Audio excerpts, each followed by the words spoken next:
report ng GMA na base sa BSP or Bangko Sentral ng Pilipinas, 80% ng mga Pinoy na nagre-retire ay walang ipon or retirement fund. Kung umaasa man sila sa SSS pension, on the average, ito ay nasa 5,123 per month.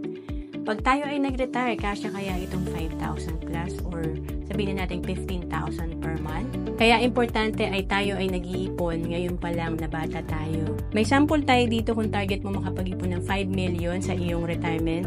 Kung may 30 years ka pa para mag-ipon, ang iipunin mo ay nasa 3,000 plus lang. Pero kung 5 years na lang ang meron ka, 68,000 per month ang kailangan mo ipunin. Ang laki ng difference, 3,000 per month or 68,000 per month. Kaya simulan agad natin ang pag-ipon kasi importante ang oras. At kung naghahanap ka kung saan ka pwede magsimula mag-invest, pwede ka sa Kaiser na 3 na yung meron ka.